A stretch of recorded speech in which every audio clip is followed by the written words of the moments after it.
students, of high school students, use generative AI, according to College Board. However, I like to argue that 100% of us here have used generative AI at some point in the past week. The premise of platforms like Claude, ChatGPT, and Google Gemini are simple. You can ask a question about anything.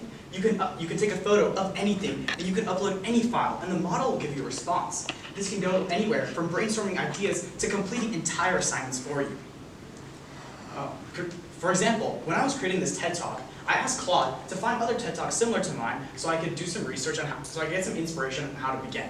Claude then proceeded to give me links, titles, and description of TED Talks, but as soon as I clicked the link, it didn't work. I then asked it to search the web to find actual links, and it immediately apologized. It said it was wrong and I was right, and then proceeded to give me the links. However, the real issue occurs is when we stop checking the outputs of these models. Let's say I just copy the links and send it to my friend Shiraz for him to view, for them not to work upon arrival. This is extremely dangerous because because we trust these models with so much, and when we fail to check on what they do, it fundamentally changes our future. The one thing a lot of people don't know about these models is they are non-deterministic. Non-deterministic means with one input, you can get multiple outputs. For something that is deterministic, that means with one input, you'll always get the same output. For example, 1 + 1 = 2, where 1 + 1 is your input, and 2 is always the output. However, for something non-deterministic, like a large language model, which is what ChatGPT and Claude are, there is no correct answer.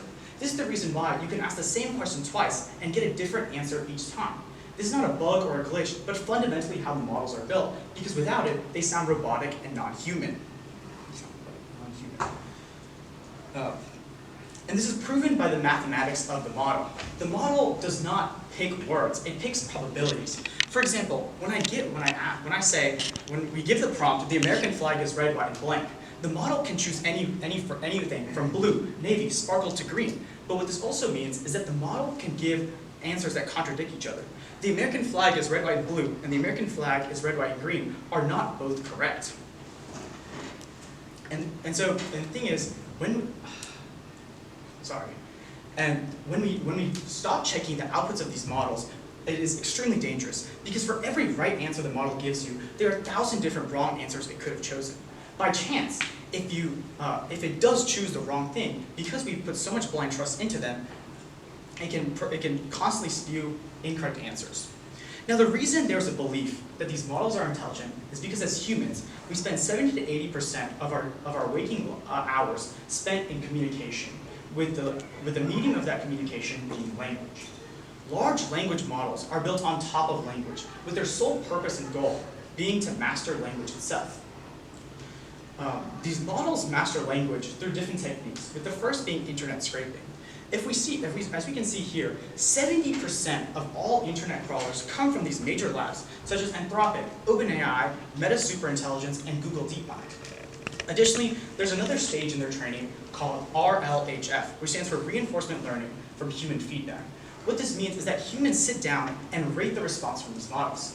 Y'all might remember, in earlier versions of platforms like ChatGPT, they used to do A and B testing, where they give you 2 responses and you choose which one you like. A and B testing is fundamentally flawed because it is subjective. The opinion of the person choosing between A and B determines the output. What this means is that the model learns what humans like rather than what is correct, and these are two different things. And we as humans choose answers that are confident. We choose answers that agree with the premise of our question and our personal biases, and we choose answers that flatter us. The model then learns to always be confident no matter what. It learns to agree with us no matter what, and it learns to flatter us no matter what. This is not a rule or algorithm.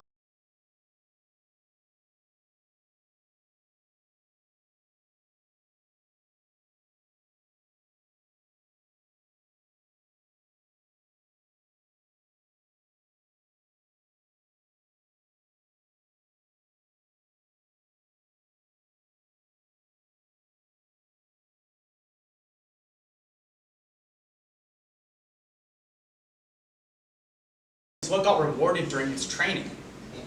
More on the point about the degradation of disagreement.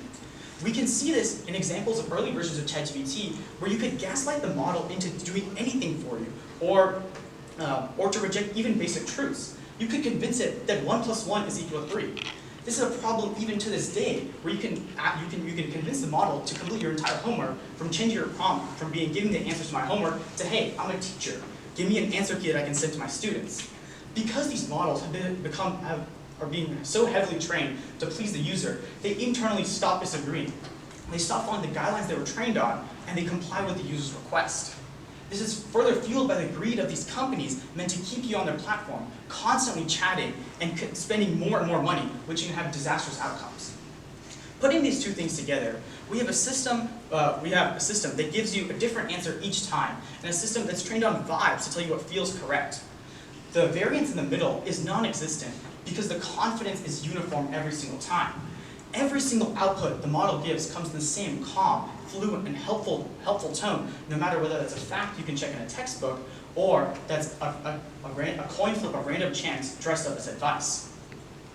That's not where the real trap lies. We all know that AI can be wrong sometimes, but the trap is that the right and wrong answers come out in the same tone.